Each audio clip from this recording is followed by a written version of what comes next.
Hello प्यारे बच्चों, स्वागत है अपने YouTube चैनल ट्रैकर वन पर। आज हम लोग केमिस्ट्री का फोर्थ क्लास यानी फोर्थ लेसन पढ़ने जा रहे हैं, जिसका नाम है एटॉमिक स्ट्रक्चर यानी परमाणु की संरचना। आइए सबसे पहले इस पर चर्चा करने से पहले कुछ बिंदुओं पर प्रकाश डालते हैं।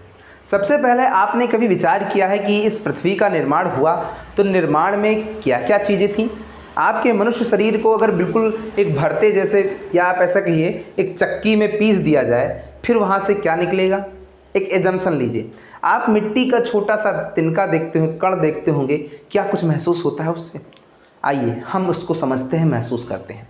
देखिए, आप उसको एक साधारण तरीके समझिए, जैसे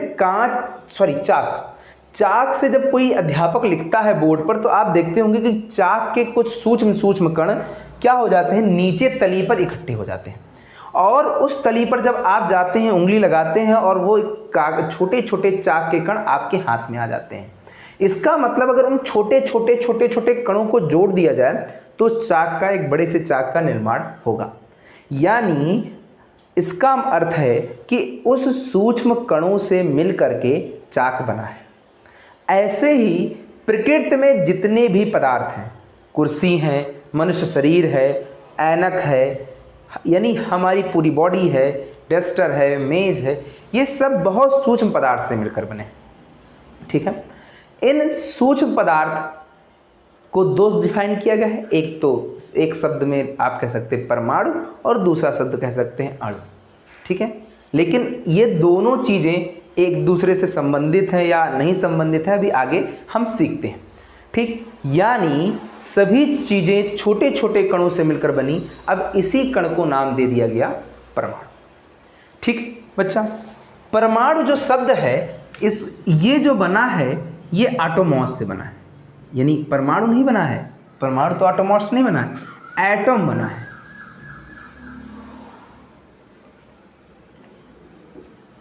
कई जगह ऑटोमियो मिलता है, ऑटोमियो। ठीक है, ये ऑटोमियो शब्द है क्या? तो ऑटोमियो जो शब्द है आपका, ये ग्रीक भाषा का है। किस भाषा का है? ग्रीक भाषा का है।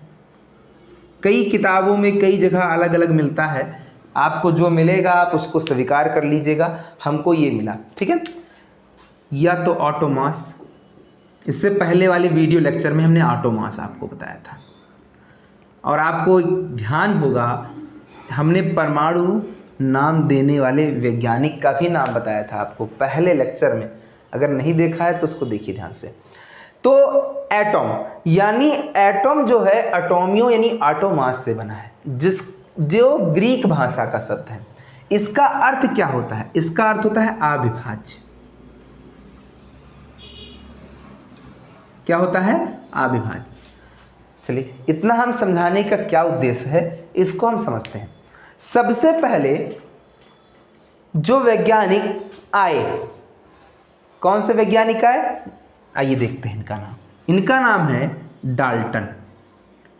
और डाल्टन जो फेमस हैं वो हैं डाल्टन का परमाणुवाद। डाल्टन का क्या है? परमाणुवाद। चलिए, डाल्टन ने सबसे पहले परमाणु के बारे में लिखित रूप से चर्चा की थी। इन्होंने क्या कहा था कि किसी भी पदार्थ यानी द्रव्य का निर्माण बहुत सूक्ष्म कणों से मिलकर हुआ है।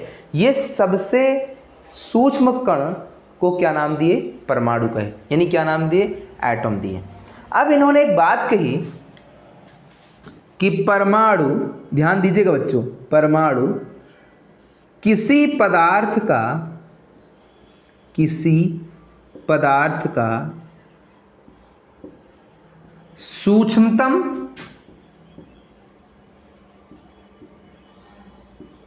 सूक्ष्मतम अविभाज्य कण है। अविभाज्य कण है जो रासायनिक अभिक्रिया में भाग लेता है। ठीक है बच्चों, क्या बताया डाल्टन ने? किसी पदार्थ का सूक्ष्मतम परमाणु किसी पदार्थ का सूक्ष्मतम अविभाज्य कण है जो रासायनिक अभिक्रिया में भाग लेता है। ये डाल्टन महोदय की परिकल्पना थी, हाइपोथेसिस थी। हाइपोथेसिस मतलब होता है अपने सोच पर या कई टेक्निकल चीज़ों को करने के बाद जो आया हुआ विचार, ठीक है, प्रेक्षण इसे कहते हैं। तो इन्होंने क्या कहा कि परमाणु किसी पदार्थ का अविभाज्य और सूक्ष्म कण है। इन्होंने कुछ और बातें कही थी जो कि आपकी स्क्रीन पर अभी दिखाई जाती है, तो देख लेते हैं क्या क्या बातें कही थी। इन चीज़ों को आप समझ गए होंगे। इन्होंने क्या कहा, जो दूसरा नंबर है वो ये कहा कि तत्व जो है, तत्व के बारे में आपको हम पहले क्लास में बता चुके हैं। तत्व जो है अनेक सूक्ष्मतम कणों से मिलकर बना है जिसको परमाणु कहते हैं। ये तो इनकी परिभाषा थी। अब देखिए इन्होंने जो जो डिफाइन किया उन चीज़ों को देखते हैं। दूसरा इन्होंने ये कहा कि परमाणु अविभाज्य, अर्थात यानी परमाणु जो है अविभाज्य, अर्थात उसको किसी भी भौतिक या रासायनिक विधियों से तोड़ा नहीं जा सकता। यही इनकी गलती भी थी, क्योंकि परमाणु को बाद में तोड़ा गया। किसमें तोड़ा गया? 3 सूक्ष्म कणों में। कौन कौन से आप नाम बताएं? इलेक्ट्रॉन, हाँ, प्रोटॉन और न्यूट्रॉन। वेरी गुड, ठीक है। इसके बाद जो इन्होंने नियम दिया उसमें उन्होंने ये बताया कि परमाणु अविनाशी है। अविनाशी मतलब यानी परमाणु ना तो उत्पन्न किया जा सकता और ना ही नष्ट किया जा सकता है। यानी परमाणु क्या है? एक अविनाशी है। इसके बाद जो अगला नियम बताया, उन्होंने कहा कि एक तत्व के जो परमाणु होते हैं उनका द्रव्यमान, उनके आकार, उनके भौतिक गुण एक जैसे होते हैं। तो यहाँ पे थोड़ी सी गलती है। अब इस गलती को समझने के लिए आपको समस्थानिक का कंसेप्ट आना चाहिए कि एक ही पदार्थ के परमाणु हैं लेकिन उनके अंदर थोड़ा सा गुण में विचलन होता है। जैसे आप नाइट्रोजन के समस्थानिक देखते हैं, आप कार्बन के देखते हैं, आप हाइड्रोजन के समस्थानिक देखते हैं। यानी ये बात कहीं ना कहीं इनकी गलत है। ठीक, इसके बाद अगला इन्होंने क्या कहा था कि विभिन्न तत्वों के परमाणु का आकार और भौतिक गुण और उनके रासायनिक गुण भिन्न भिन्न होते हैं। ये बात तो सत्य है, लागू होती है, ये बात इन पर लागू होती है और ये आज भी सत्य है। इसके बाद इन्होंने क्या क्या कहा, रासायनिक परिवर्तन में परमाणु निजी सत्ता बनाए रखते हैं। निजी सत्ता बनाए रखते हैं। ऐसी स्थिति पर हम आगे चर्चा करेंगे कि निजी सत्ता बनाए रखते या नहीं रखते हैं, इस पर हम आगे चर्चा करेंगे। इसके बाद इन्होंने कहा कि 2 या 2 से अधिक परमाणु निश्चित सरल गुणित अनुपात में संयोग करके क्या बनाते हैं? अणु फॉर्म करते हैं, एक अणु का निर्माण करते हैं। ठीक है, ये बात इन्होंने कही, अणु का निर्माण करते हैं। फिर बात यहाँ पर ये आई कि भाई परमाणु अविभाज्य कण डाल्टन महोदय ने बता दिया। उसके बाद ये तो जब आधुनिक रिसर्चेस हुई, यानी मोजले आए, मेंडलीफ आए और सारे वैज्ञानिक जो आवर्त सारणी में भूमिका अदा करें, बोरबरी आए, जब ये सब आए और इसके बाद टॉमसन आए, रदरफोर्ड आए, ठीक है, और आप जानते हैं गोल्डस्टीन आए, ठीक है, इसके बाद चैडविक आए। तो जब ये लोग इस परमाणु की अवधारणा में प्रवेश किए, तो जब प्रवेश किए तो क्या हुआ? वहाँ पर यह पता चला कि परमाणु को विभाजित किया जा सकता है।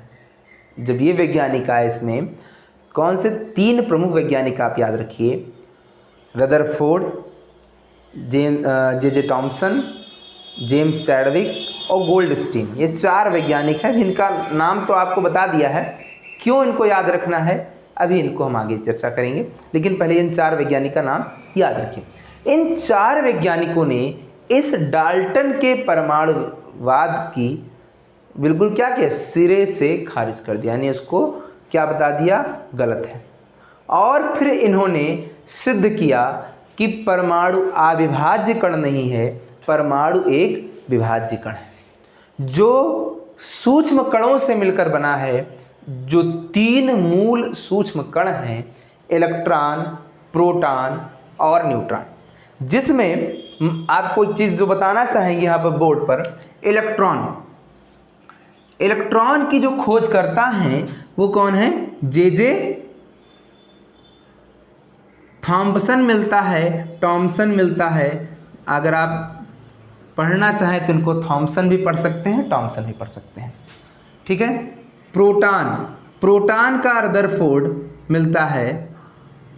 लेकिन बच्चों याद रखिएगा, अगर आपके ऑप्शन में गोल्ड स्टीम दिए गए हैं तो गोल्ड स्टीम सही आंसर है, ठीक। इसके बाद न्यूट्रॉन की बात करें, यहाँ पर हम लिख दें जिससे आपको ये पता रहे कि हम किसके बारे में बता रहे हैं। इसके बारे में चर्चा करेंगे खोज कैसे हुई, ठीक है। इलेक्ट्रॉन, प्रोटॉन और यहाँ पर क्या है? न्यूट्रॉन। तो न्यूट्रॉन की जो खोज करता है वो है जेम्स चैडविक, ठीक है बच्चों। देखिए इसमें जो बहुत ज़्यादा डिटेलिंग है नहीं आपके सिलेबस में, तो ज़्यादा डिटेल में अगर जाते भी हैं तो आप लोगों के लिए नुकसानदेह है, क्योंकि आपको जो चीज़ें जाननी है वो कॉम्पिटिटिव अप्रोच से जाननी है कि आपके कंपटीशन में उतनी ही चीज़ें आएंगी और उतना ही आप अभी सीखें। हम आपको और वीडियोस देंगे जिसमें आपको हम पूरा ये चीज़ें पूरा डिफाइन करेंगे, ठीक है। तो अब आप आगे देखते हैं। डाल्टन का परमाणुवाद पढ़ने के बाद अब हम लोग चलते हैं आधुनिक परमाणुवाद की ओर। मॉडर्न एटॉमिक थ्योरी क्या कहती है? आइए बच्चों जानते हैं मॉडर्न एटॉमिक थ्योरी क्या कहती है। सबसे पहली बात, मॉडर्न जो एटॉमिक थ्योरी है उसने परमाणु के अविभाज्य गुण को नकार दिया। क्या कह दिया? परमाणु अविभाज्य नहीं है, परमाणु अविभाज्य नहीं है। इसको और छोटे यानी और छोटे कणों में विभाजित किया जा सकता है, यानी परमाणु को 3 मूल कणों में विभाजित किया जा सकता है जिनके नाम क्रमशः इलेक्ट्रॉन, प्रोटॉन, न्यूट्रॉन है। यानी इनको 3 मूल कणों में विभाजित किया जा सकता, इलेक्ट्रॉन, प्रोटॉन और किसमें विभाजित किया जा सकता? न्यूट्रॉन में विभाजित किया जा सकता, ठीक बच्चों। इसके बाद जो बात कही गई वो कहा गया दूसरा पार्ट, ध्यान दीजिएगा, आपको सब पॉइंट बाय पॉइंट और आपको इधर पूरा वो दिखेगा भी, उसको आप नोट कीजिएगा। इसमें यह बताया गया कि अगर तत्व के परमाणु क्रमांक, जैसे इन्होंने आपने डाल्टन ने देखा, डाल्टन ने कहा कि सभी जितने भी तत्व हैं उनके परमाणु भार और परमाणु क्रमांक समान होंगे, यानी एक प्रकार के। लेकिन ऐसा नहीं था। क्या था कि हाइड्रोजन के 3 परमाणु ऐसे थे जिनके परमाणु क्रमांक अलग अलग और परमाणु क्रमांक समान और परमाणु भार अलग अलग थे। तो ये तत्व तो एक ही था, लेकिन यहाँ पर देखिए परमाणु भार अलग अलग। और उन्होंने कहा था कि एक प्रकार के तत्वों के द्रव्यमान एक ही जैसे होंगे, गुण भी एक ही जैसे होंगे। यहाँ पर उनकी स्थिति अपवाद में आ गई, यानी समभारिक के लिए डाल्टन का परमाणुवाद सही साबित नहीं हुआ। और समस्थानिक के लिए, तो देखिए समस्थानिक की डेफिनेशन क्या होती है पहले देख लेते हैं। इनको बोलते हैं आइसोटोप्स। इनको क्या बोलते हैं? आइसोटोप। समस्थानिक वे तत्व होते हैं जिनके परमाणु क्रमांक तो समान होते हैं, यानी ये परमाणु क्रमांक समान होते हैं, किंतु इनके परमाणु भार क्या होते हैं? भिन्न भिन्न होते हैं। यानी समस्थानिक ऐसे तत्व होते हैं जिनके परमाणु क्रमांक समान और परमाणु भार क्या होते हैं? भिन्न भिन्न होते हैं। ऐसे ही आपके सामने अगर एग्जाम्पल ले लिया जाए तो यहाँ पर आप देखते हैं, ध्यान दीजिएगा, कई एग्जाम्पल इसके फेमस हैं। जैसे आपका ये प्रोटियम, ड्यूटीरियम और एक ट्राइटियम वाला है। इसके बाद आप जानते हैं C612 और C614, कार्बन के भी 2 समस्थानिक हैं, एक 12 है और एक 14 है। परमाणु क्रमांक एक जैसे लेकिन परमाणु भार अलग अलग है, ठीक। तो यानी ये दूसरा जो है ये मॉडर्न थ्योरी में है। इसके बाद जो तीसरा गुण है परमाणु में, समभारिक का गुण है। किसका गुण है? समभारिक। यहाँ पे समस्थानिक लिखिए, समस्थानिक, और यहाँ पर लिखिए समभारिक, आइसोबार्स, समभारिक। समभारिक क्या होते थे? समभारिक वे तत्व होते थे जिनके परमाणु क्रमांक तो समान नहीं होते थे किंतु परमाणु भार समान होते थे, जैसे नाइट्रोजन N714 और कार्बन C614। तो यहाँ पर क्या है, परमाणु क्रमांक तो समान नहीं है लेकिन परमाणु भार समान है। ये किस में डेफिनेशन दी गई? आपके मॉडर्न में।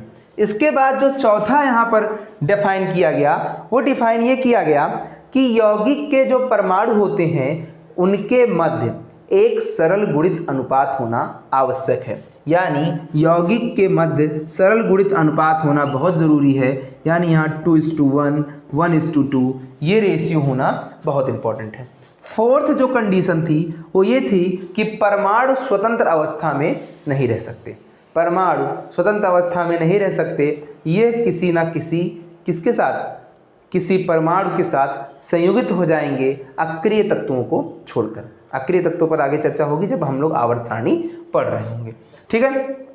इसके बाद जो अगला बताया गया उसमें ये बताया गया कि परमाणु ना तो उत्पन्न किया जा सकता है और ना ही नष्ट किया जा सकता है। इसमें क्या हो सकता है, ये न्यूक्लियर रिएक्शंस जो आपकी देख पा रहे हैं इधर आपकी स्क्रीन पर लास्ट में दिया गया है, नाभिकीय अभिक्रियाओं में, किस अभिक्रिया में?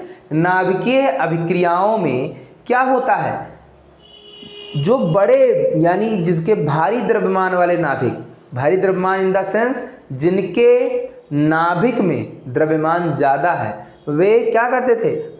टूट जाते थे। कैसे? छोटे नाभिकों में। तो ये न्यूक्लियर रिएक्शन में पॉसिबल था। तो बच्चों आपको कुछ चीज़ें समझ में आई होंगी, अगर नहीं समझ में आई हैं तो मॉडर्न पर इसके बाद जो हम लेक्चर 2 लाएंगे परमाणु संरचना, ये तो आज से बेसिक इंट्रो था, इंट्रोडक्शन था। जब हम लेक्चर 2 लाएंगे तो उसमें हम एक एक चीज़ डिफाइन करेंगे कि परमाणु में इलेक्ट्रॉन कहाँ होते हैं, प्रोटॉन कहाँ होते हैं, न्यूट्रॉन कहाँ होते हैं, कैसे चक्कर लगाते हैं, कोई यौगिक कैसे बनता है, क्या होता है अष्टक नियम, क्या होता है आपका बोरबरी का कंसेप्ट, क्या होता है SPDF ऑफ कोर्स, ये सब पर होल चर्चा करेंगे, ठीक है बच्चों। तो नेक्स्ट लेक्चर जरूर देखिएगा। Thank you for watching.